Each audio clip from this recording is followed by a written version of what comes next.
Hello, Hare Krishna. My name is Jvalamukhi and I am here with the J File series, continuing with number 40. Wow, we are on 40 already. This is my video journal, my blog of the book that I am writing called My Hoo-Hoo and the Destiny of the Universe, the Golden Age, the Great Sinister Movement, and the Firewalk of a Hare Krishna Kid. So I was meditating on why am I doing this? Why am I sharing with the world the hell that I went through, and what will anyone really benefit from this? So as usual, when I don't know the answer to a question, I go deep inside in prayer and I ask the creator of all beings, what am I doing? Why is this important? And what comes to me is the importance of knowing the truth. The truth will set you free. That if you do not know yourself and you do not know your enemy, then you will lose the battle. And so right now there are many, many people, as Srila Prabhupada writes in one of his purports, that there's many, many people who are decrying the current situation, the state of affairs, as being satanic, but they don't know how or what to do about it. There's no level of material adjustment that can be made to stop the level of evil in this world. The only solution is Hare Nama, Hare Nama, Hare Nama Eva Kevalam, Kaluna Stevana Steva Gatiranyata. The holy name, the holy name, the holy name. The holy name of the Lord is the only way, the only way, the only way in this age of quarrel and hypocrisy. And that holy name has to be chanted purely from the lips of devotees who are untainted by desire for anything other than pure devotional service. And this organization of ISKCON, the International Society for Krishna Consciousness, was founded so that two or more people could come together. That is what Srila Prabhupada said ISKCON is, the International Society for Krishna Consciousness, or reviving our original consciousness, is simply meant to provide a community of like-minded persons who want to go back home to Godhead, to the eternal realm where all of these horrible things in this world don't take place. And we want to have a sane, happy life. It's just the nature of the self to want all of these things. But unfortunately, due to the winter season of time, Kali Yuga, so many troubles are there. And the only way to counteract them is through the pure chanting of the holy names, with the purification, the process that Srila Prabhupada gave us. But the organization was infiltrated by the same players, the same people who orchestrate all of these horrible, nefarious activities, because demons like to eat people. That's just what they do. They eat animals, they eat other human beings. They are not human, and they dress as human beings. Their favorite place is organized religion, so that they can just get everybody at the root, try to separate them from God, and inject their own words, plagiarize, oh, Jesus said this, Muhammad said this, Srila Prabhupada said this. They inject their mood of exploitation, and then people who are trying to actually genuinely take shelter of God become disgusted. But because the soul is pleasure seeking, we need to take shelter of something. So then what do people take shelter of? Movies, sense gratification, drink, eat, and be merry. We need something, but that all ends in frustration and dissatisfaction, because we are eternal.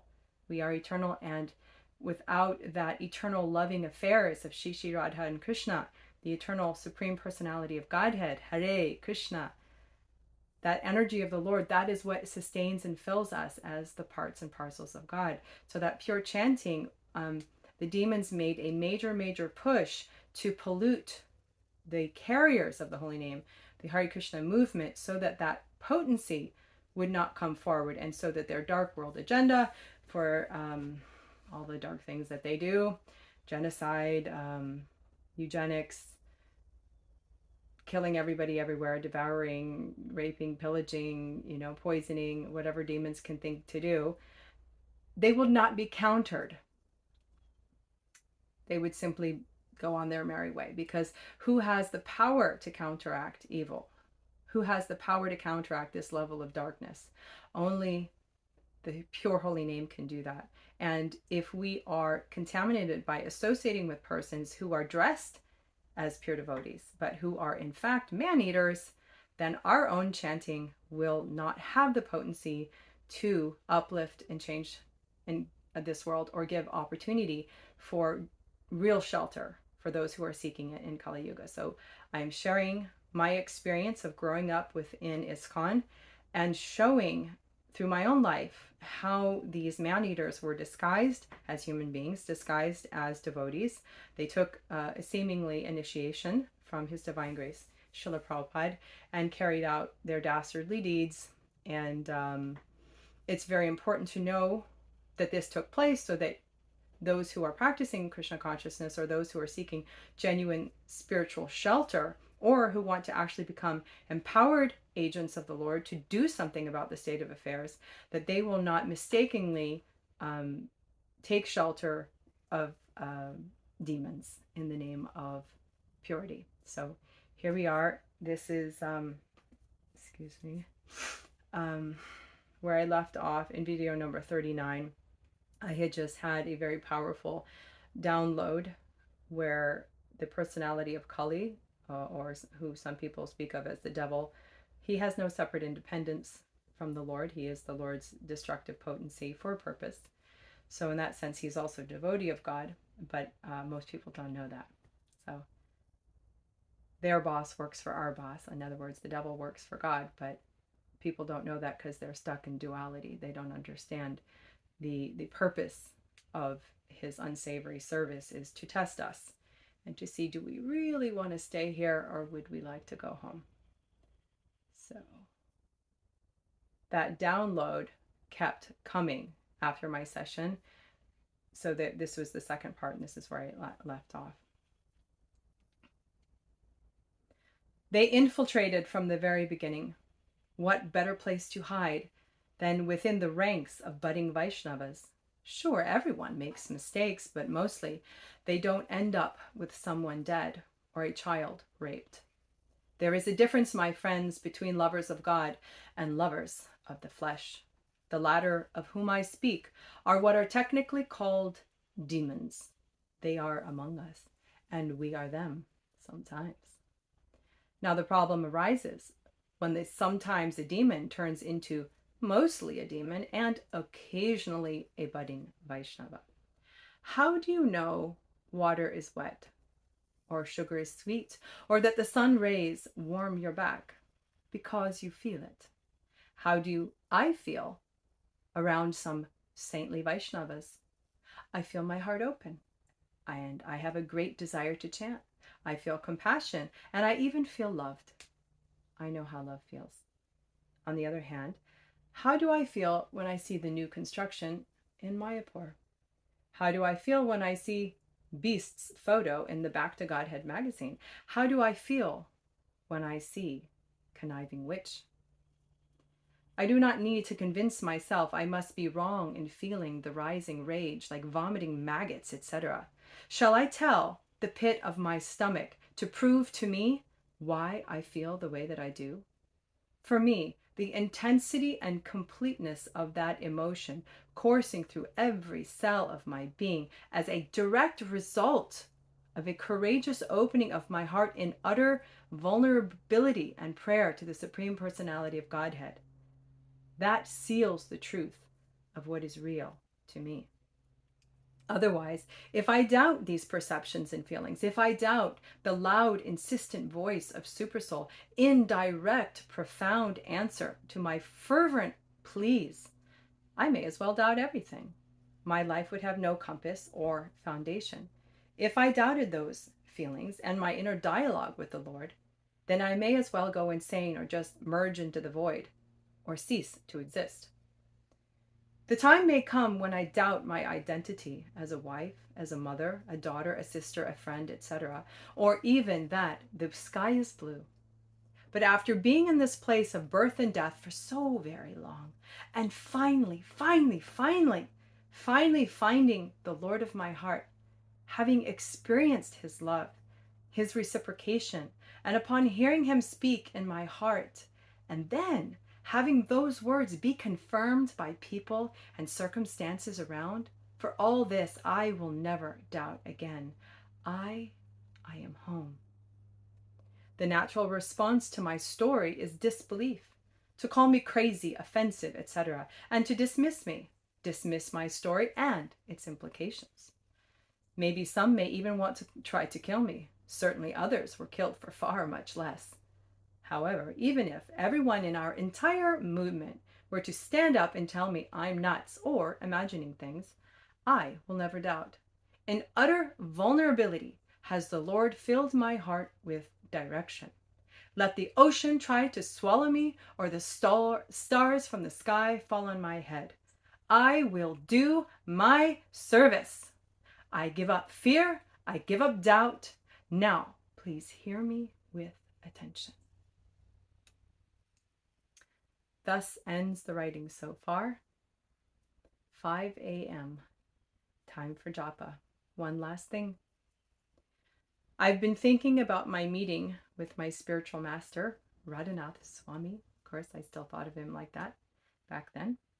How he will react, how I will present this, etc. He has never given me reason to doubt so far, so I will meet him. I will tell him.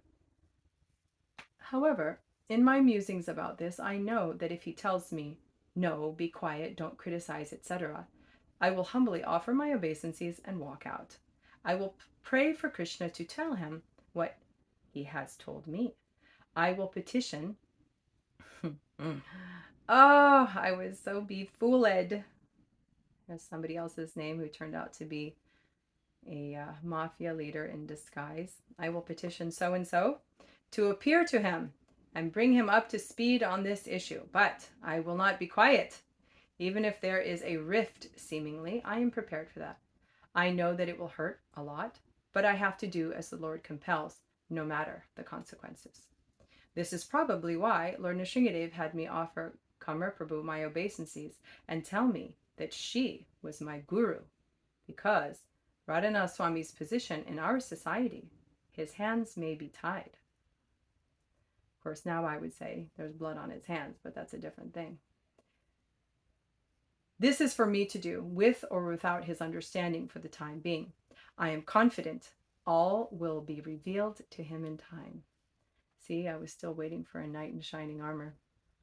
Oh, if they only knew the level of evil and deception, certainly they would come riding to our aid. Yes, yes. They will come and swallow you all. Don't you know? A friend and I spoke yesterday. He told me another devotee accepts what I say, a Prabhupada disciple, but another devotee thinks that I am crazy. The one I had spoken to previously about what was going on in Mayapur. He came and took a whole detailed report, and then I hear third hand that, oh yes, he thinks I'm nuts. That was to be expected, I suppose. I would have thought that too if I were him in his shoes. He wanted to warn me that after I go public with this information, most people will turn on me. Yes, and they sure did. I told him I know this already. I am prepared to be criticized and called crazy, maybe even ostracized. Let it be. I will sing. I will speak the truth, and someone will hear. Everyone will eventually hear, even if it's after many, many years. And the killing and abuse at the New World headquarters in Mayapur finally gets out. The news goes viral with how the Hare Krishnas really are a dangerous cult, and Kali and company have their best day ever. Pollution of the name of the organization who was supposed to represent the only force on this earth who could save it. So yeah, this is what the demons have planned. They infiltrate, impersonate, control, abuse, cast out anyone who's actually sincere and empowered. And then, so they win either way in that sense. Like everybody takes shelter of them, you know, the man-eating gurus, the rapists, the pedophiles, and the complicit compliance. And life goes on. And so then the brainwashed followers all follow, become polluted with the association of these demons. And so they win in that way. Or people wake up, oh, there's demons amongst us. You did all of these dastardly deeds. Fie on you. You are bad. You are evil. You are wrong. We reject you. Yes, Now we will concoct something else, and there will be no more gurus, there will be no more lineage, there will be no one. And or we throw the entire thing out. Prabhupada is bad, Krishna is bad, there is no shelter. Let's take shelter of, I know, our minds and our senses and anything else we can think of. Wait, there's no hope, there's no future, or and there's this way. The demons are laughing all the way to the bank, so they say. They are trying to separate us from the lifeline of Sri Krishna Caitanya Mahaprabhu. And we are here to say, no, there is a way to separate out the nectar from the poison. You don't have to throw the baby out with the bathwater. There are pure devotees of the Lord descending on this earth to continue the mission of Sri Krishna Chaitanya Mahaprabhu. They are qualified to take disciples all over the world. And anyone who is actually sincere will not be cheated, because Krishna will make that arrangement. As we approach him, he reveals himself accordingly. And there are many devotees on this earth who can and do follow Srila Prabhupada's instructions and who are capable of guiding you on your path back home, back to Godhead. But we also have to understand what really happened, the contaminations, and to steer clear of that in our practice of devotional service. And of course, when we are inviting new people, we have made a Bhakti program online with purifymylife.com so that you can practice at home. The future is not building more buildings, it is home programs for devotees to practice hearing and chanting and cleansing of the heart, healing from all of the ills of this world together in small little groups, and maybe more and more groups as time goes on. So that's where we are right now. Knowing what the level of evil is and therefore steering clear of it and not giving up hope and not throwing out the baby with the bathwater. Okay. 3/25/12. This weekend is a turning point for me in the healing process. We went to St. Augustine Rath Yatra. I was feeling so absorbed in the pain and intensity of the content that came out last session. I didn't really even want to go. My youngest son had a fever the day before, so I even had an excuse not to go.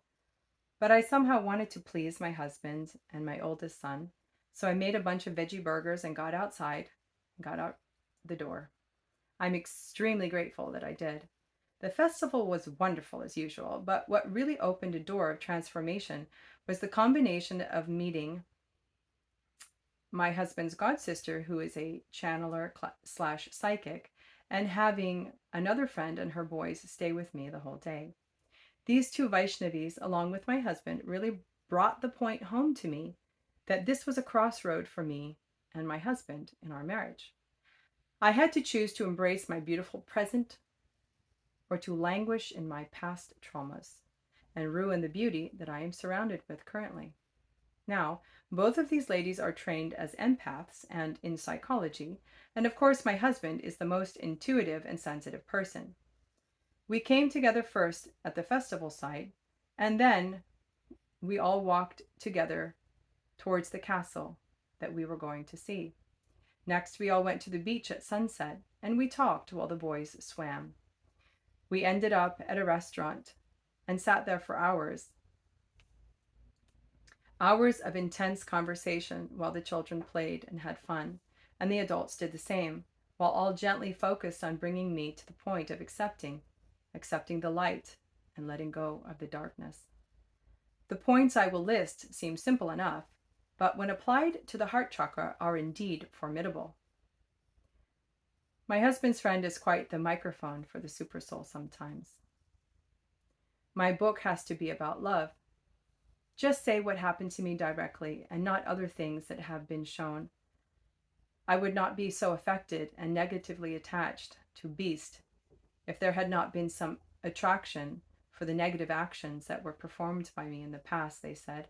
I have to choose to be either in karmic struggle / war with beast or to let him go in order to receive the love that I have around me and to reciprocate with my beautiful husband. Sex was also spoken of to me like a homeopathic-like remedy for accepting myself as a powerful and free individual. Sex is much more than just a physical act of indulging the senses. It is an act of connection and love, as well as a powerful force of creativity. There were many times in our hours-long conversation when I felt upset and like they just couldn't understand where I was coming from. And maybe they didn't. How could they know what they were asking of me to do? Sex? That's poison. I could feel my husband slipping away. I know this would be the breaking point for him. It wasn't about sex at all, but about trust. It was about love and about choosing to live here in the present moment with him instead of my horrible, horrible past.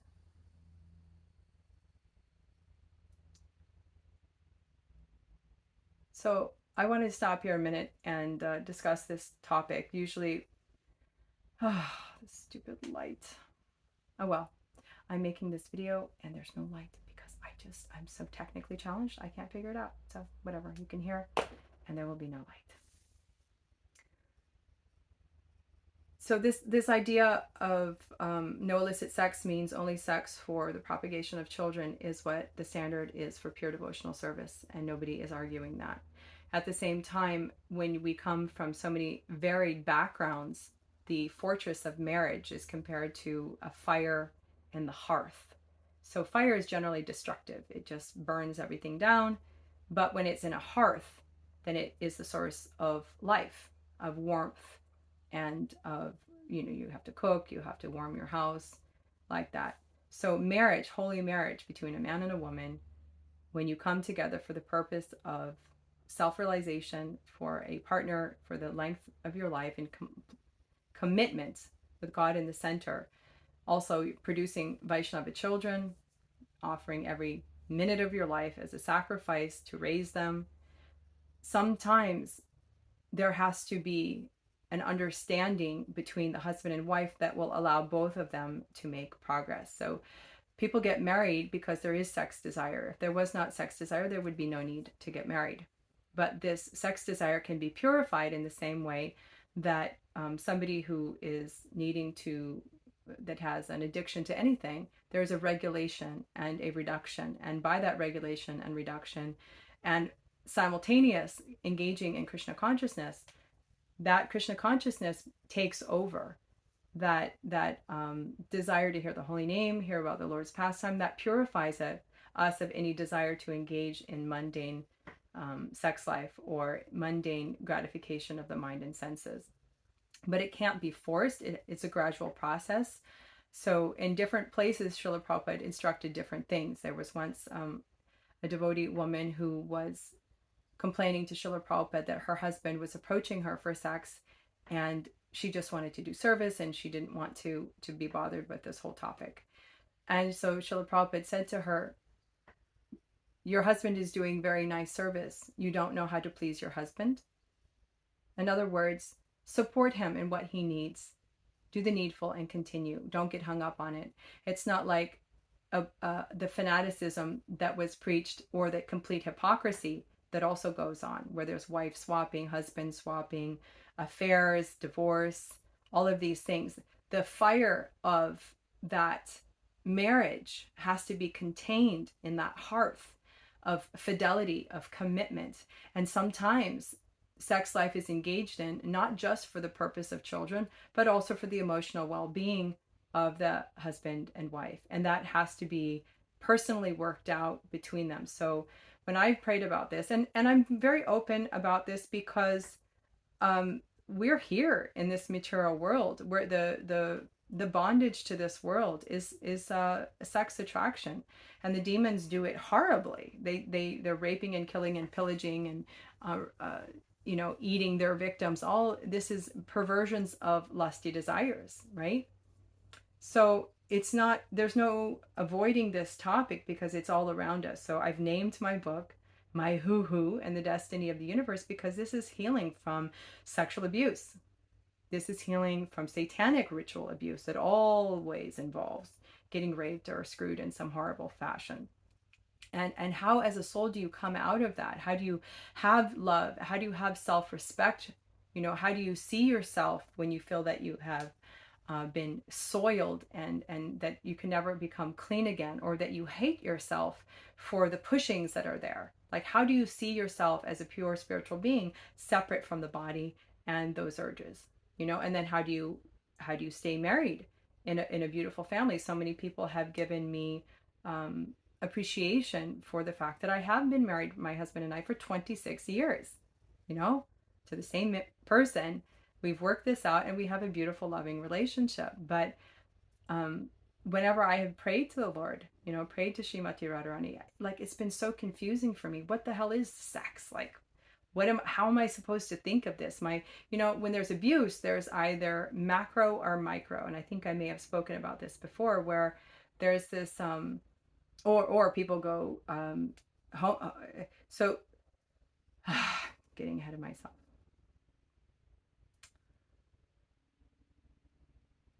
Krishna says, I am that sex desire which is not against regulative principles and which is for bringing forth godly children. That's the ideal, right? But in Kali Yuga, what is ideal? There's no ideal. It's all a big mess. It's a big mess. So, but because we have to heal from it, we have to see it for what it is. We can't avoid it. We can't make it into something that it's not. And we also have to be able to separate out what is truth and what is a lie, so that we can heal, so that we can learn to love ourselves again and be in stable, happy marriages, which are the foundation for a loving, beautiful society. If we have unhealthy marriages, then we have unhealthy children, skewed people, and nothing is right. So we have to get right with the Adi Ras and how to apply it in this world. So when there is sexual abuse, some people, the response to being sexually abused growing up, you either become very promiscuous and go max sex. Many people have that reaction, or you freeze and you shut the whole thing down and never again, and become frigid and like shut down. So there's problems obviously with both. And then of course there's other reactions to sexual abuse where you become, you reject the gender of the person who abused you. So if you were abused by a female, you reject females, or your own femininity, and want to become, gay or trans, because you just have such an aversion to facing that abuse, that betrayal. So it seems safer to identify as something else. So that's a lot of what's going on, because the satanic ritual abuse is full of everybody raping everybody. There's no satanic ritual that doesn't involve homosexual raping of everybody everywhere, from which side. So this is a religion, how to betray you to the ultimate through getting your body, because the body's a machine. You push enough buttons and then there's pleasure, and then you own that pleasure. Oh, I'm so dirty and filthy, and I must have liked it because my body responded, and I hate myself, therefore I will just I'll shut down and then zone out. And then who runs the show? All the gargoyles and boogeymen that they summon and shove into your body. But that's no good. We have to cleanse those subtle, nasty beings, those conversations that are not true. We have to wear different hats at different times. We have to take turns wearing our different hats. I'm a conditioned soul. I went through hell. I'm a pure spiritual being letting go of hell. And that healing process is what I have learned by the grace of my spiritual master. And I believe that Krishna made that arrangement because there are countless people, millions and millions of people all over the world, who have been attacked by MK Ultra, trauma-based mind control. The man-eaters are in profusion in Kali Yuga, and there has to be a way out. There has to be a way to come round right.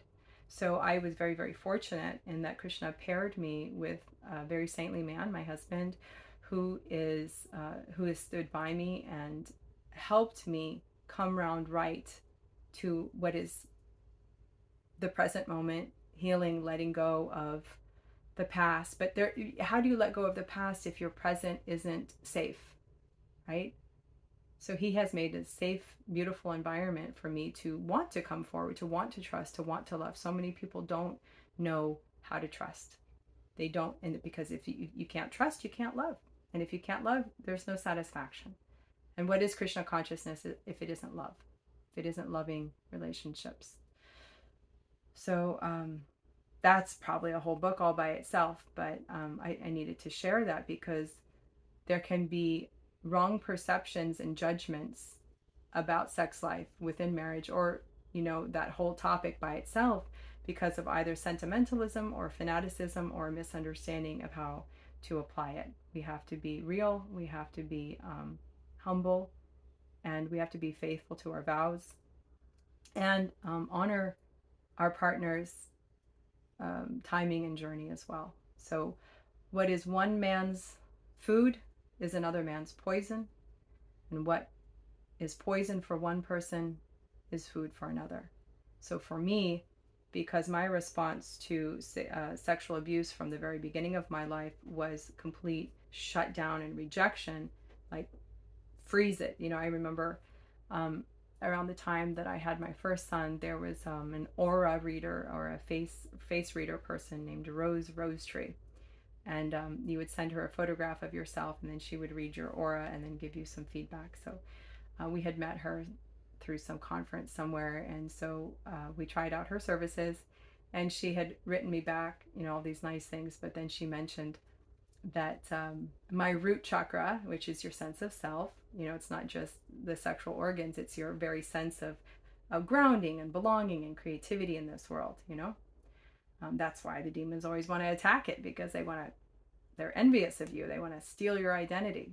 That's what all of this gay, bi, trans stuff is demonic entities trying to steal your identity and disconnect you from the Lord, and make you the body and make you a perverted body, by engaging in these acts. People don't understand this.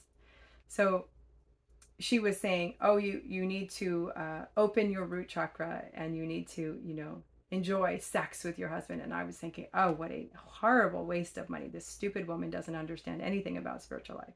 She's just a vishayi, a sense enjoyer. I reject her advice completely.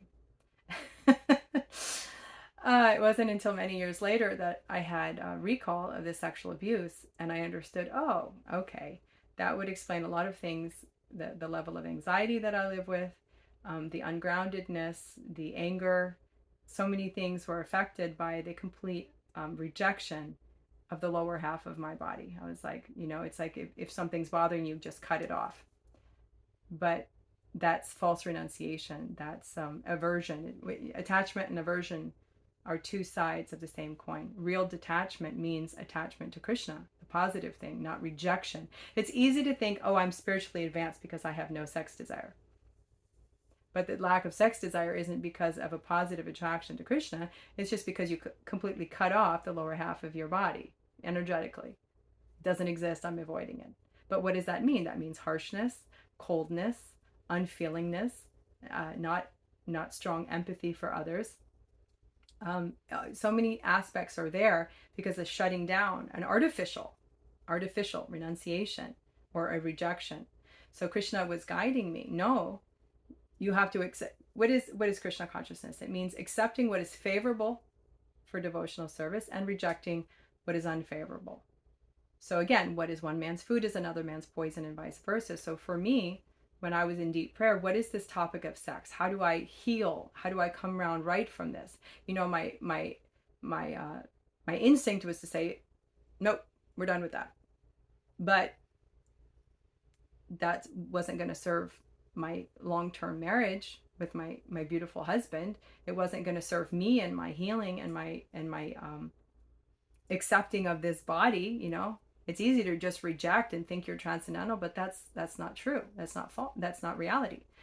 So it's been quite hard for me, but it's been very rewarding in that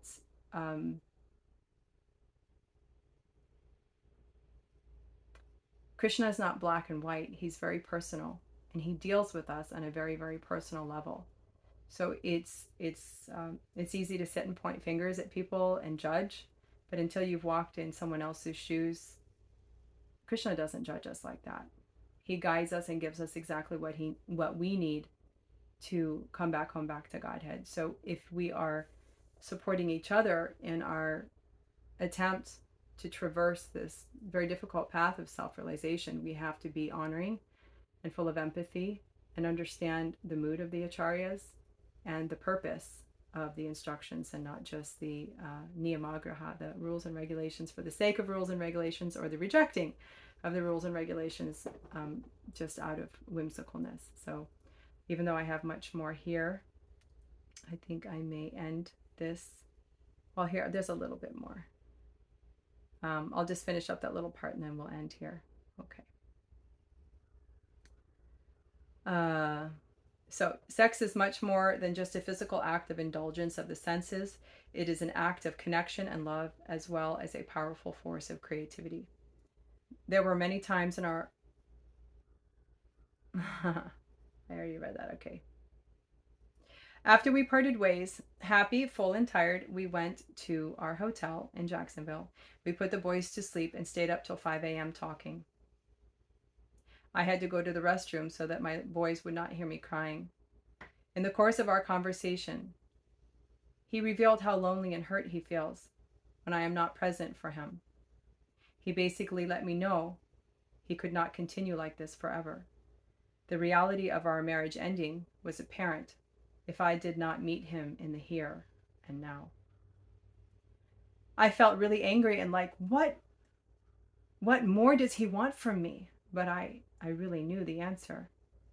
However much trauma I've been through, and no matter how that affects me in the here and now, I have a choice to make. Do I reach for the light, or do I remain in the whirlpool of the unresolved hurts and the revenges demanded of my karmic bonds? The choice is quite obvious, but not for the heart. I made the first step. I decided. I will let it all go. I will let go of beast. I will accept the love that Krishna has surrounded me with in the form of my children and husband. Even though this life is temporary, there is no running away or blocking life and love out of fear. Open, receive, release. We spent a happy morning and day wishing another friend all the best with her new adopted daughter. Thank you for listening. Hare Krishna.